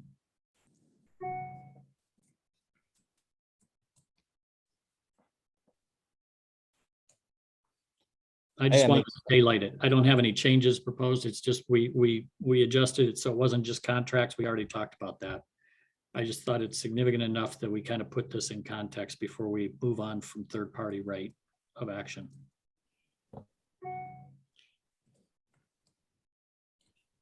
I mean, I think that's consistent with what we've talked about. Obviously, if we want the actions on the ground to be consistent with the plans. And I do have one question, Jeff. So one other thing that I'm not seeing here is, so if the board doesn't follow its own procedures, for example, if they don't do notice and comment or that kind of a thing, where does that get captured? Does that get captured under open meetings law, or I mean, where does that come in? Let me just take a dumb example. The board adopts an annual operations plan without notice or comment. Right, without holding a public meeting, not at a regularly scheduled meeting or via email or something like that. Yeah. Matt, would you address this? My assumption is that would be a violation of the statute. And if an agency violates its enabling legislation, Matt, what's the right of challenge? Yeah, and I'm trying to think. I know a few different versions of this section 13 have, or at different times they might have touched on this a little bit more than they do now. I think that the first thing that comes to my mind is the public meetings law. If they have not provided notice of the public meeting, or if they have not given the opportunity for the public to observe the deliberations, there'd be a public meetings law issue. I'm not sure that it would be covered under an APA challenge, though, because all of these causes of action under the APA are directly tied to the plans. They're not tied to the statutes. Why don't we look at that? I think the only realm, Bob, and this is what we've kind of been saying, you know, is the public meetings law laws and the public records laws all kind of applied generically across all state agencies. So the assumption we've been working with is that right of action would apply here, even though we've identified the transparency and decision-making above. We'll look at it and I'll get you an answer specifically. Okay, thank you. It's good. It's a legitimate question. We don't want to overlook it. Thanks.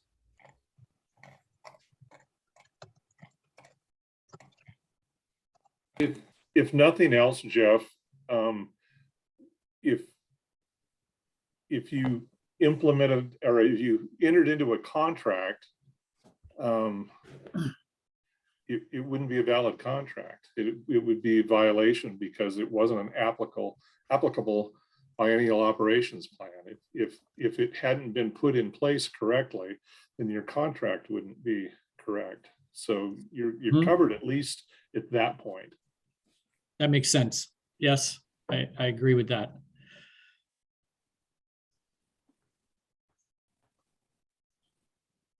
Okay.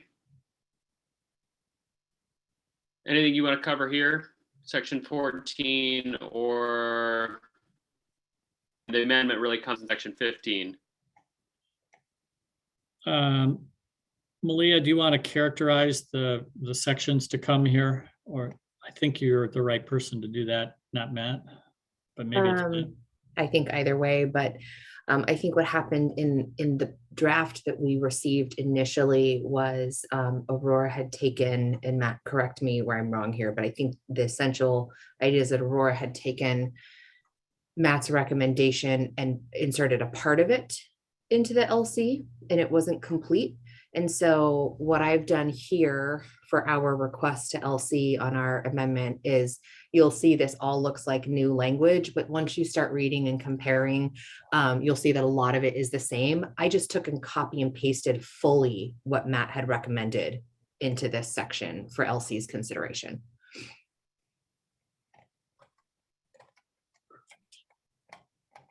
Which is to say, if anyone has questions or suggestions around sections 14, 15, those should still be applicable to the language that's here, and we should look at them. And I'm wondering, Matt, you gave a very succinct description of the rationale for why these changes were needed, sort of broadly. And I wonder if for Paul Beck, since you weren't a part of the previous conversation, if it might be helpful to take 30 seconds, 60 seconds to just briefly walk through that. Sure, yeah, happy to. I think that the main point of these amendments is to take the way that the state manages, and particularly the Department of Forestry manages common school fund forest lands, and to extricate the Elliott State Forest from that management scheme. So a lot of these statutes are going to stay the exact same as they were. We're just taking Elliott State Forest out so that the Elliott State Forest is managed under this new LC 54 and not under the existing structure in 530. Where that gets a little bit complicated is with 530.450, which is the statute that said the state can't sell the Elliott State Forest. So the language there retains 450 in this new LC 54. And then subsection 2 there with all of the new text is taking the existing ORS 530.510 to say that this is a mechanism where exchanges can occur. It's not a disposition, but it's saying the Elliott State Forest can't be sold. It can be exchanged as allowed in subsection 2, which is taking the place of 530.510. So hopefully that helps.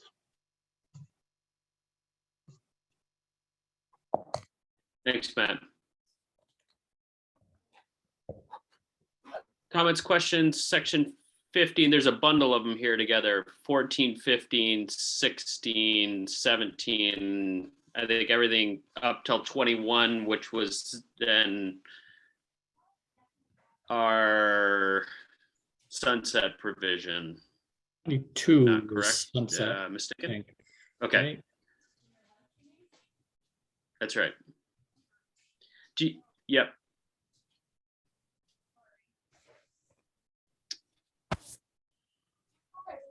So, yeah, No changes here. I don't there think. there is one change that Wanted to- we're working yeah. on with the School Board Association. So I think I prepped you for this last week that the language that came out of editing wasn't quite right. And so we worked on this. And so this is the language that you'll see in the bill for decoupling. And then on C, that doesn't have any red line version, I have new language that's been provided to us by Troy. You remember Troy Ramig, the consultant that's been working on the HCP. This language isn't quite right because there's a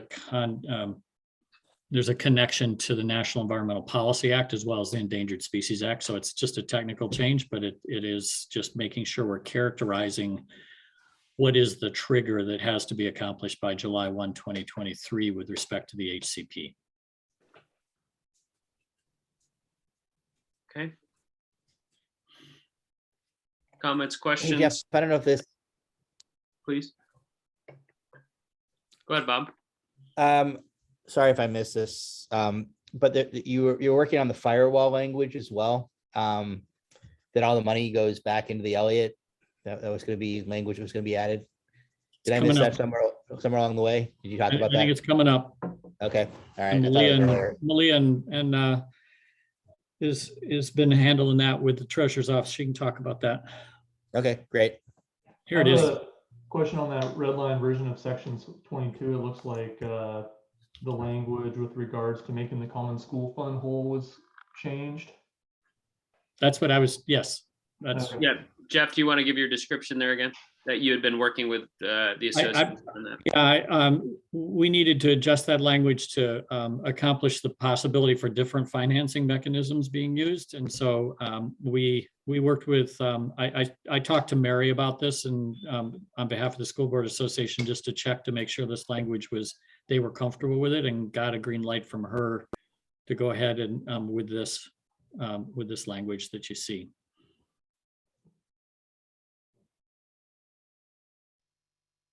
Okay, and then Malia, do you want to talk about the appropriation bonding fund creation stuff? Yeah, so I think you can see there's a new section 24 that is just placeholder language for bonding and fund creation.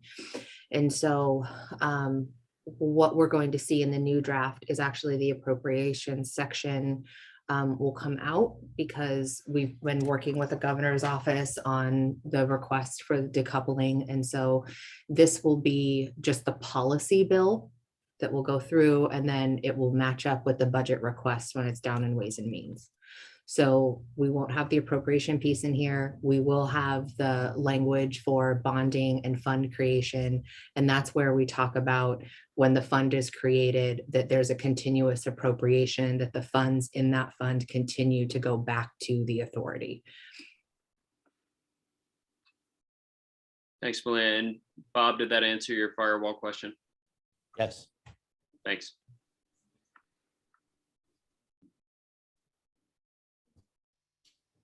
And I think that wraps her up. Yeah, Peter, I just wanted to circle back to section 13, and Jeff, I think you answered it, but we were sort of left hanging there on sort of a clarification on, suppose the board, did something like without holding public meetings about certain things, and, how did that recourse work there? And just to make sure that, I think we were on the same page, but you were going to look at that. Yes, I left you hanging by saying that I needed to go back and look at that with DOJ, and we'd come back with an answer for you. Okay. I'll just send it as an email to the working group. Monday, probably. I have one issue that we haven't addressed yet. Okay. That was, That's language related to protection of archaeological sites. We discussed adding something in there. I think it can be really simple. There's already ORS related to protection of archaeological sites through Forest Practices Act. Right. The concern is that there's no coordination between ODF and the tribes to actually make sure that those sites are identified and protected. So I think we could just add some language to the effect that the Elliott Authority will coordinate with affected tribes to ensure protection of archaeological sites and objects as required by ORS 358.920.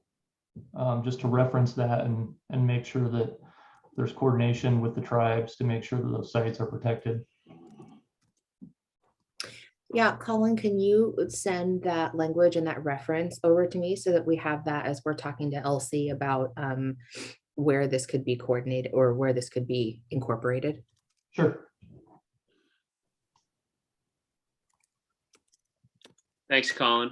Any other outstanding questions, comments, items that need to be addressed, and knowing that they're based on this conversation, further refinement is needed. I think a follow-up conversation between Bob and Paul on materially inconsistent versus inconsistent. Other items, and then Malia, I want to make sure everybody's clear on next steps, sort of introduction, and then we'll also talk about letter and advisory committee approach. Yeah. And Peter, so, this is Fergus. Yeah, Fergus. I wonder if I could get an email copy of the working draft legislation. Malia? Yeah, we can get you that, Fergus. Thanks so much. Appreciate it.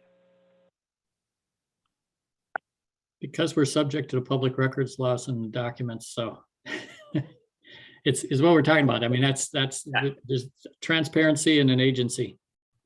Yep. We're all looking at it too. So in a public meeting. So actually, I think that's a really good segue, because I did want to just chime in here just one more time to talk about procedurally what we're doing here with edits moving forward. So we have this draft that Peter's been scrolling through. I've been taking notes.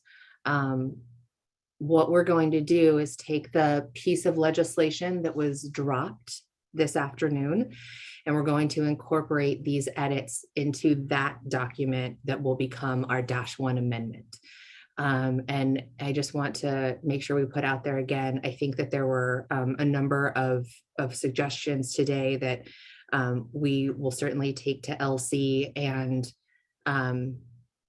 we will get the amendment back that we get back. I think, Jeff and Matt would probably agree our drafter has been really great in working with us. I know that there are some things that LC has, formats they follow, protocols that there's less flexibility on than others, but they've been pretty receptive to us when we've explained we really need this in here for this reason. And so I think that the version that we get back, even though it may not be 100%, is going to be a really good reflection of LC trying to take into consideration not just the requests we've made, but why we've made them. And so I feel pretty optimistic about the -1 amendment we're going to get back, but do keep in mind there are some things that LC in their process just has the final say on. And then to that note, Also, I know we have the outstanding material in or out. Peter, I just want to check in about sort of being clear about the deadline for final decisions getting to me so that I can incorporate them in time for the draft that gets submitted to LC on Wednesday. Right now I have a note for materially with literally an in or an out with a checkbox next, and I just need someone to tell me which box to check so I can give LC direction. I just want to make sure that we're on the same page as far as a deadline for final comments, etc. So talk to me about what your deadline is. I need everything by the end of the day Tuesday at the absolute latest in order to incorporate it into a draft that goes to LC Wednesday. So we really are in a position where the working group, the presentation to the advisory committee really needs to be a collective voice of the working group. And it would be problematic or really hard to have the advisory committee meeting be a wordsmithing process. There's room for it to be that, but I think from the very beginning, we've kind of talked about the fact that this is the group of you six are the place where we really have to tie things down. Well, and so yes to tying them down, and I guess what I would remind folks is the miles you've traveled. It's easy to focus in a conversation like this on this is very fine tuning the outstanding issues that remain. Not to say that they aren't significant in some instances, but you've already gone a long ways to get to this place and have a great deal of commitment, understanding, and agreement amongst each other. So I think we don't want to lose sight of that. Yeah, I'll be right back. I'm gonna weigh in on that because I think that Malia and I have watched legislative concepts go in and come out of the drafting process, and the material that you worked on extensively that we submitted to get this out, this legislative concept, it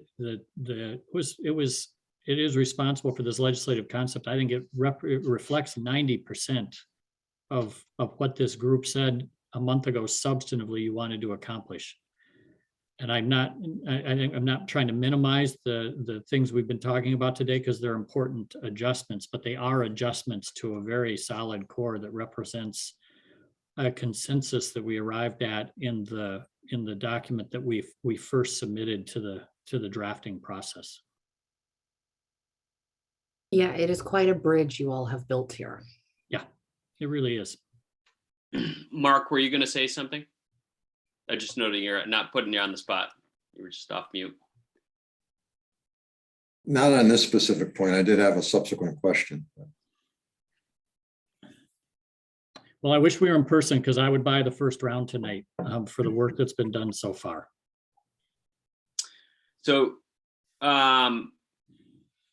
Malia, one substantive question that I have, then we'll go to Mark's, and then I want to revisit the question of what approach for the advisory committee as well as the letters idea. So Peter, give me a question here real quickly too. Once you get through Mark, will you please? You got it. So Malia, can you say, is there a current approach for who's going to be introducing the bill and anything related to that? Yeah, no, I'm glad you asked because I realize I think it is good to touch base here. So we do have a Senate bill at this point. As most of you know, we have something that was a alleged concept that was given to us by Lee Beyer. So that bill was dropped this afternoon, which just means that it was submitted formally into the legislative process. We will see that bill come out and be assigned to a Senate policy committee sometime right before or around February 1st. We anticipate that going to one of the natural resources committees in the Senate. That'll be either the Energy and Environment Committee or the Natural Resources and Wildfire Recovery Committee. Those are the places that make the most sense, that it's the most obvious for them to be assigned. But ultimately, the Senate president decides where his Senate bills get assigned. So for those of you who've been doing legislative outreach, and for Ryan Mann and myself, we've been having conversations with both the Energy Environment Committee as well as the Natural Resources and Wildfire Committee. And we anticipate seeing that get assigned to one of those two committees. The first day of session this year is a Tuesday. So depending on committee schedules, our bill is likely to be heard Tuesday, Wednesday, or Thursday of the first week of February. And we will need to do a committee presentation with the expectation that the bill gets voted out of the committee that first week. So I think that's why I was really excited to see some conversation, maybe talk about a letter, because that's going to be a great part of our arsenal as we continue reaching out to legislators. I can tell you that often we get the question of who's on board, who have you been working with, who's opposed to this. And so I think it's a great opportunity for a letter directly from the advisory committee members to speak to those answers. Is there anything else procedurally that you want to touch base about before we maybe talk about the letter? No, and I think that's good. Though Mark, I'll give you a chance for a question, then Keith, and then we'll try to wrap it up as close to 4 o'clock as we can. Go ahead, Mark. Yeah, just my question mostly was what you just addressed, Malia. So thank you for that. I just wondered at this point, are there any other sponsors or co-sponsors on the bill? We don't have any other sponsors signed on to the bill. That's a conversation we did sort of touch base with Senator Beyer on. So I think we're certainly open to the idea of adding some sponsors, but it was dropped with just the senator's name on the bill, just because Elsie, again, trying to accommodate all of the input we were trying to have with a large group of folks. We just got that bill back today, and the deadline was today. So it was signed by Lee and submitted. Good, thanks. I had one. Hey, this is Ryan. We can add one thing on that. The bill will say oh yes, that it's at the request of the members of the state land board. So it'll be sponsored by Senator Beyer, but the 3 land board members will be reflected as the originators. No, that's a great point. Thank you, Ryan. Thanks, Ryan. Thanks, Malia. Thanks for the questions, Mark. Keith, question, comment? Yeah, so I don't know if Katie's still here, but I'm not sure Paul or Randy, and then and Shannon to you in a moment. I'm not. I think you've indicated this, but so I ultimately this is an Oregon State University research forest, and I want to or thereabouts, and I want to make sure with clarity that such a governance structure as we're establishing in this legislative package meets the needs, concerns, desires, ability to operate of Oregon State University. And so and then Shannon, I mean, you're as close to a forest director as we have right now. So you're going to be a program. So I'm going to look at you and say, were you the forest director? And this is what you've been given. What's your level of comfort of making this work and sustain itself? So Paul and Randy, you guys first, and then I'll put Shannon on the spot. Good. Thanks, Keith. I think this accomplishes what we want, right?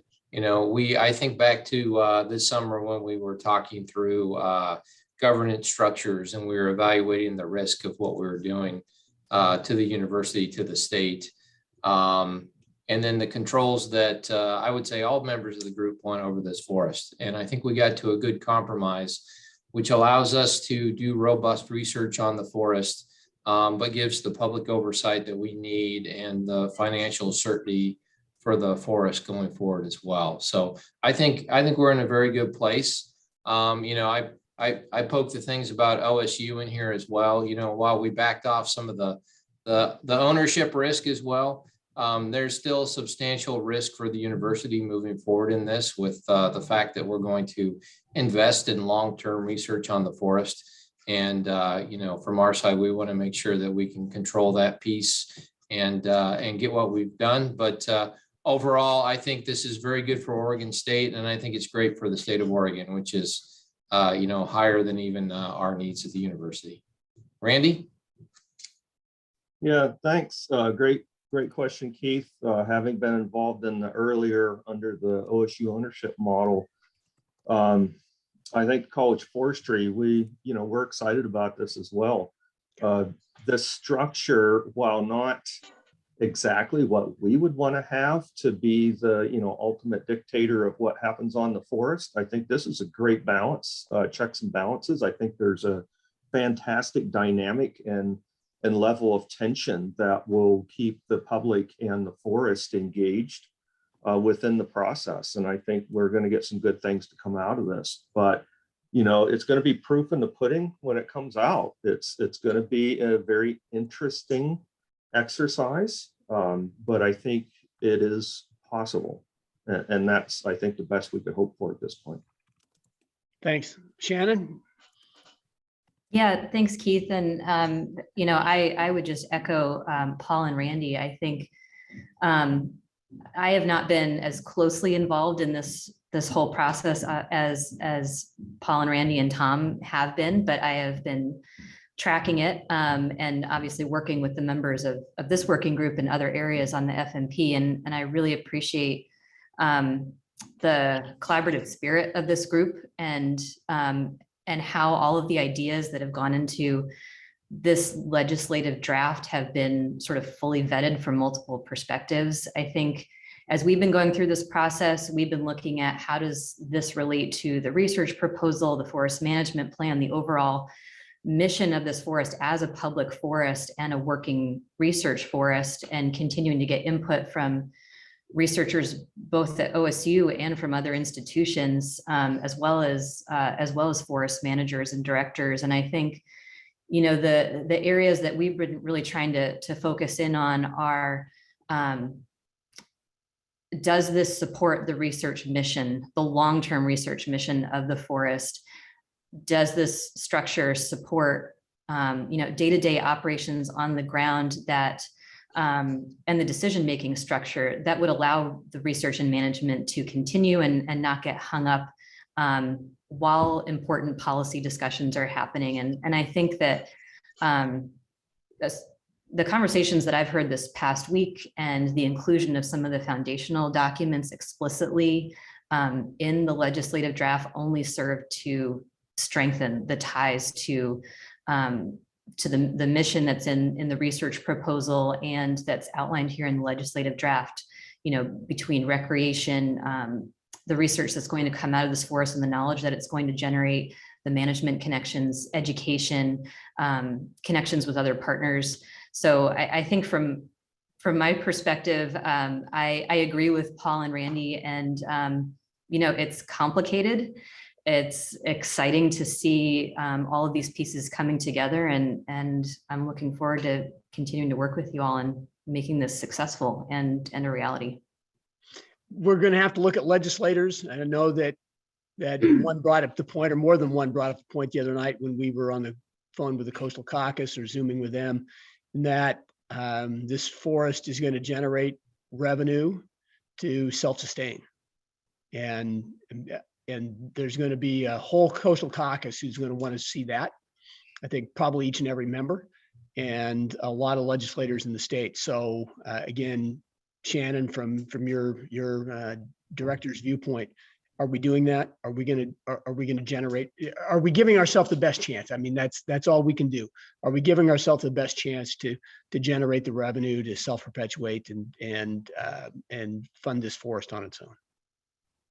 Yeah, so we'll talk about that more at the advisory committee meeting on Tuesday. And we gave a presentation in December on our current financial analysis and the budget estimates that we're working with. And since then, we've had some conversations both through email exchanges and a meeting with several members of the advisory committee, who are most of them on this call as well, along with some of the consultants and researchers who helped with that initial modeling. And so we're at that stage now, and I've talked about this with the FMP process, where we're continuing to refine that model. We're getting some really good feedback and conversations.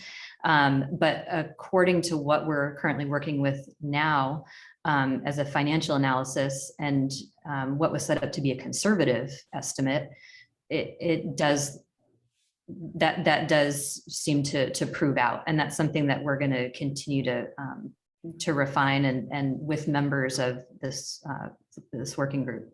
Okay, thank you. Those are my questions. And I appreciate you guys' candor. And ultimately, if it doesn't work for Oregon State, it doesn't work.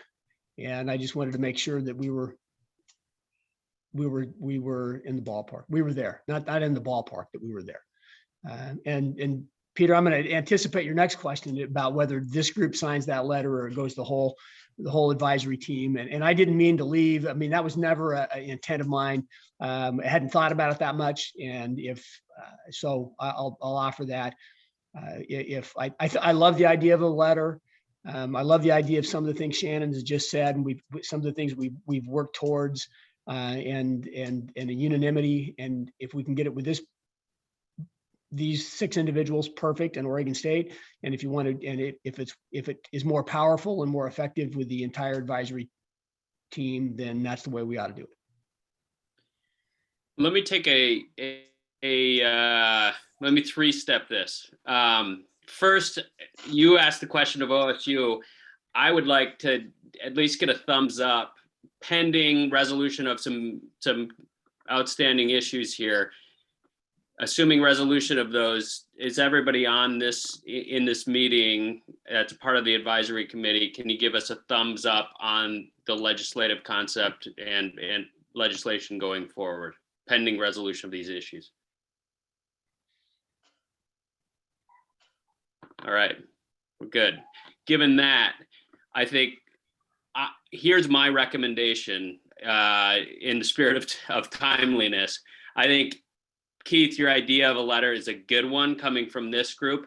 And I would suggest that this group, whoever would like to be a part of that, draft a letter, bring that to the advisory committee, say, we would like to submit this at a minimum on behalf of the 6 of us.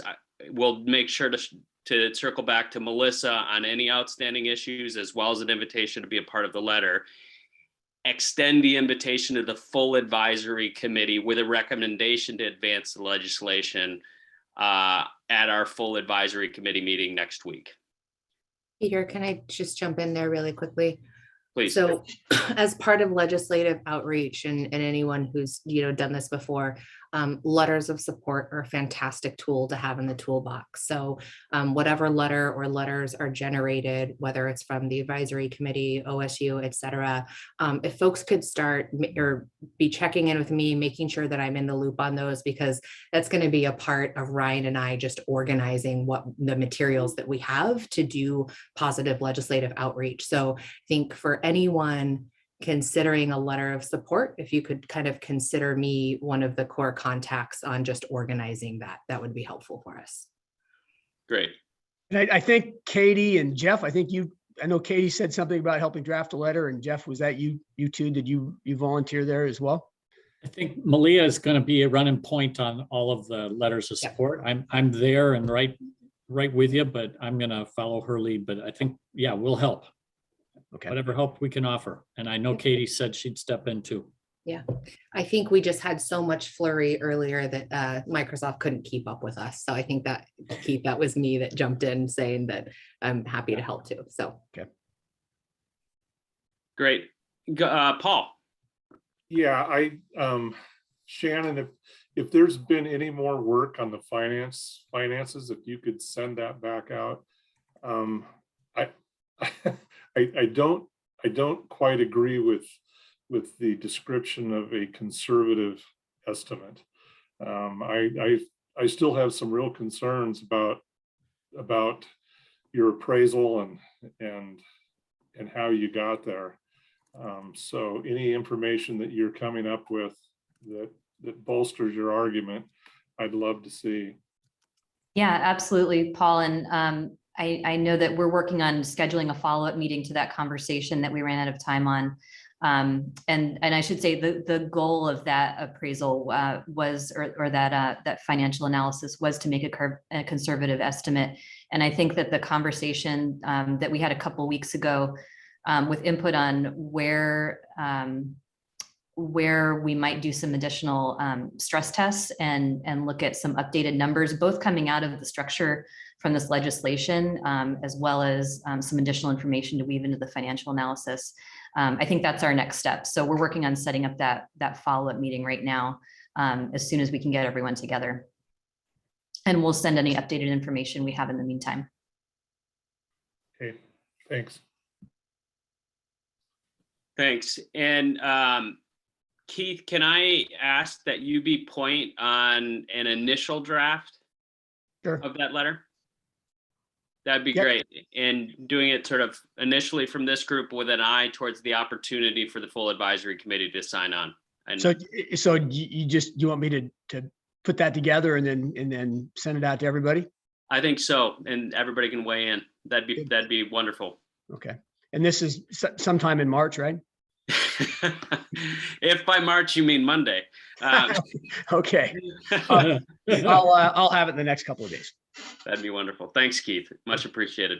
And much appreciated to everybody for the real effort that you've put into this over the months and particularly over the last couple of weeks. It's been a lot, and it's important, and we're sure appreciative. All right. With that, meeting adjourned. Stay tuned. We'll, at a minimum, see you next week at the full advisory committee meeting. Thanks so much, everyone. Thanks, everybody. Thanks all.